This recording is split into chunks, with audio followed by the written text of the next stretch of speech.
guys, my name is Turab Haider. Today we are discussing about mathematical function और mathematical functions में भी हम discuss करने वाले हैं sum ifs. जी हाँ, ये एडवांस फंक्शन है, इनको कैसे यूज करना है मैं आज आपको बताऊंगा। तो सबसे पहले मैंने आपको सम बताया था ऐड करने के लिए, सब्ट्रैक्ट बताया था माइनस करने के लिए, प्रोडक्ट बताया था, डिवाइड बताया था। उसके बाद अब हम थोड़ा सा एडवांस चलते हैं। बहुत बेसिक्स मैं आपको बता रहा था, अब मैं थोड़ा सा एडवांस आपको लेके चल रहा हूँ। तो सम और सम इफ और सम इफ्स तीनों फंक्शंस का यूज करके और डिफरेंस बताऊंगा मैं इनका कि आपको क्या डिफरेंस होता है और कैसे आप अपना टाइम बचा सकते हैं इन सारे फंक्शंस का यूज करके। तो सबसे पहले देखते हैं सम। जैसा कि मैंने आपको पहली क्लासों में भी बताया कि सम का यूज हम करते हैं किसी भी रेंज को, किसी भी आइटम्स के रेट्स को या किसी भी पर्टिकुलर रेंज को सम करने के लिए। अब हम अगर सम इफ की बात करें तो सम इफ का यूज होता है जब इफ किसी वर्ड में लग जाता है तो उसका मतलब होता है कंडीशंस। अगर कहीं पे कोई कंडीशन है, जैसे सपोज कीजिए कि मुझे पूरी क्लास में से सिर्फ राम वाले बच्चों की डाटा को टोटल करना है या मुझे सिर्फ 5th क्लास के बच्चों का टोटल करना है, तो मैं सम इफ का यूज करूंगा। अगर मैं चाहता हूं कि मल्टीपल रेंज का टोटल करूं, जैसे सपोज कीजिए अगर मैं ये बोलता हूं कि मेरे पास एजेंट भी हैं, आइटम्स भी हैं और उनके टोटल्स हैं, तो मैं चाहता हूं कि एजेंट वाइज एक बार फिल्टर हो, उसके बाद आइटम वाइज फिल्टर हो, देन वो टोटल करके दिखाए। मतलब मल्टीपल रेंज मेरे पास है। मैं भी आपको एग्जांपल के साथ दिखाऊंगा इसको कैसे करना है। तो चलिए देखते हैं हम एक्सेल शीट पर अपनी। ये मेरे पास कुछ डाटा है, देखिए यहाँ पे क्या है। मैं चाहता हूं कि जितने भी यहाँ पे ये आइटम्स हैं और ये इनके रेट्स हैं और ये इनके एजेंट्स हैं, अभी सम करना है मुझे। यहाँ पे अगर मैं टोटल करना चाहता हूं तो वही सेम ऑल्ट के साथ इक्वल का बटन प्रेस कीजिए, देन एंटर कीजिए। यहाँ पे ये टोटल निकाल के मेरा दे देगा मुझे, ठीक है। या तो ये तरीका है टोटल करने का, या फिर क्या करूं, इक्वल का बटन प्रेस करूं, SUM सम लिखूं, ब्रैकेट लगाया और देन यहाँ पे मैंने सेलेक्ट करना है सबको और देन ब्रैकेट कर दिया मैंने क्लोज। उसके बाद इसको एंटर किया, तब भी ये मेरा टोटल उतना ही आ रहा है, ठीक है। तो ये तो हो गया नॉर्मल सम। अब मैं बात करता हूं कंडीशन के साथ सम की, ठीक है। मैंने यहाँ पे लिखा है CD का टोटल करे यहाँ पे इस पर्टिकुलर डाटा। अभी तो ये कुछ डाटा दिखाई दे रहा है, हो सकता है ये 50,000 डाटा हो, 1 लाख का डाटा हो, उसमें से सारे डाटा में से मुझे सिर्फ CD का टोटल यहाँ पे करके दे।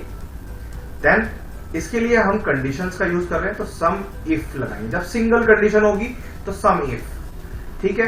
अब ये मेरे से मांग रहा है, देखिए क्राइटेरिया आपको पढ़ना चाहिए। ये जो सिंटैक्स नीचे लिखा रहा है ये क्राइटेरिया, इसको हम बोलते हैं, इसका सिंटैक्स सम इफ का, ये आपको पढ़ना आना चाहिए। रेंज बोल रहा है, रट्टा नहीं मारना है किसी भी फंक्शन का, आपको सीखना है लॉजिक क्या है उसके पीछे, ये आपको सीखना है, ठीक है। तो यहाँ पे आपने यहाँ पे रेंज लिखा है, तो रेंज किस चीज की रेंज मुझे फाइंड करनी है। तो CD मैंने यहाँ पे लिखा है, तो CD मेरा क्या है, आइटम्स है, तो आइटम्स की रेंज सेलेक्ट करनी है। ये रेंज मैंने सेलेक्ट कर ली आइटम की, ठीक है। देन कोमा, उसके बाद क्राइटेरिया मांग रहा है क्या सर्च करना है इस पूरी रेंज में। इस पूरी रेंज में मुझे CD सर्च करना है, तो यहाँ पे मैं इस तरह से CD को सेलेक्ट कर लिया। देन कोमा, उसके बाद क्या मांग रहा है मेरा ब्रैकेट में, यहाँ पे सम रेंज मांग रहा है। किसका सम आपको करना है, मुझे सम करना है रेट का, तो रेट सेलेक्ट कर लिए सारे। तो इस पर्टिकुलर रेंज से CD फाइंड करना है और CD में मुझे टोटल करना है, तो इसको मैंने कर दिया ब्रैकेट क्लोज और एंटर। तो ये अब मुझे CD का यहाँ पे टोटल निकाल के इसने दे दिया। देखिए पूरा टोटल जो है वो तो ये है, ठीक है। और जो CD का टोटल है वो ये आया है। अगर मुझे अब DVD का चाहिए तो बस मुझे यहाँ पे DVD लिखना है, एंटर। 1 मिनट का काम हो गया आपका, ठीक है। मुझे TV का चाहिए तो TV का एंटर कर दीजिए, TV का टोटल बता देगा आपको। तो किसी पर्टिकुलर सिंगल रेंज का अगर आपको टोटल निकालना है तो वो यहाँ पे आप इस तरह से निकाल सकते हैं, ठीक है। दोबारा से देखते हैं, इक्वल सम इफ लिखा था मैंने, ब्रैकेट लगाया था, दूसरे तरीके से बता रहा हूं इसको, रेंज, ये रेंज सेलेक्ट की थी, कोमा, क्राइटेरिया मांग रहा है तो इन्वर्टेड कोमास के साथ कुछ भी अगर इंग्लिश में लिखना है, मतलब स्पेलिंग्स में लिखना है, तो इन्वर्टेड कोमास के अंदर लिखते हैं, कोमा लगाएंगे और देन सम रेंज क्या मेरी ये है, इसको सेलेक्ट कर लिया। या तो आप सेल सेलेक्ट करें या आप यहाँ पे इस तरह से लिखें, एक ही बात है। देखिए यहाँ इस फंक्शन में और इस फंक्शन में क्या फर्क है, यहाँ पे मैंने ये सेल सेलेक्ट किया था TV वाला, यहाँ पे मैंने डायरेक्ट यहाँ पे रेंज लिख दी। देखिए इसमें और उसमें क्या फर्क है, अगर मैं यहाँ पे चेंज कर रहा हूँ तो ये मेरा चेंज हो रहा है, मगर ये तो चेंज नहीं हो रहा। अगर मैं CD लिखता हूँ तब ये यहाँ पे CD वाला सेम दिखा रहा है, तो ये चेंज नहीं होता है, इसलिए क्योंकि यहाँ पे मैंने क्राइटेरिया को फिक्स कर दिया है।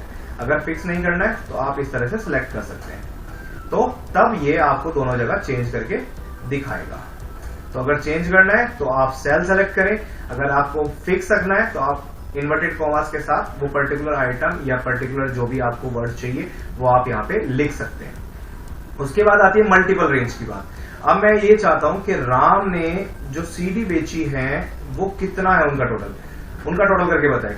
तो यहाँ पे अब हम सम इफ नहीं लगाएंगे, क्योंकि सम इफ यहाँ पे अब नहीं चलेगा, क्योंकि सिंगल रेंज नहीं है, यहाँ पे मल्टीपल रेंज है।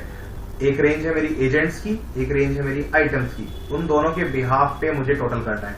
तो यहाँ पे हम क्या लगाएंगे, सम इफ्स लगाएंगे, देन ब्रैकेट। अब सबसे पहले क्या मांग रहा है, देखिए सम रेंज मांग रहा है, तो सबसे पहले मैंने सम रेंज सेलेक्ट कर ली, ये वाली रेंज में, ठीक है। देन कोमा, उसके बाद क्राइटेरिया रेंज वन मांग रहा है। तो रेंज वन में क्या है, पहली रेंज में हमें एजेंट में से फाइंड करना है, तो सारे एजेंट सेलेक्ट कर लेंगे। तो ये सारे एजेंट सेलेक्ट कर लिए, कोमा लगाया। अब यहाँ पे क्राइटेरिया 1, इस रेंज में क्या फाइंड करना है, मैंने कहा राम फाइंड करना है, तो राम वाला सेल सेलेक्ट कर लिया मैंने यहाँ पे, देन कोमा। उसके बाद क्राइटेरिया रेंज 2, यहाँ पे क्राइटेरिया मेरा ये है आइटम्स, तो आइटम्स वाली रेंज सेलेक्ट कर ली, देन कोमा। यहाँ पे क्या फाइंड करना है, ये वाला सेल सीडी फाइंड करना है, तो सीडी वाला सेल सेलेक्ट कर लिया। इसी तरह से मल्टीपल और भी रेंज हो सकती है, ठीक है। तो मल्टीपल रेंज के लिए हमेशा सम इफ यूज होगा। मैंने यहाँ 2 रेंज लिए, आप 3, 4, 6, 8 भी ले सकते हैं, देन एंटर आप, तो यहाँ पे ये आपका आ जाएगा। तो इस तरह से आप निकाल सकते हैं मल्टीपल रेंज के लिए सम इफ्स, सिंगल रेंज के लिए सम इफ, और अगर पर्टिकुलर सम करना है तो सम।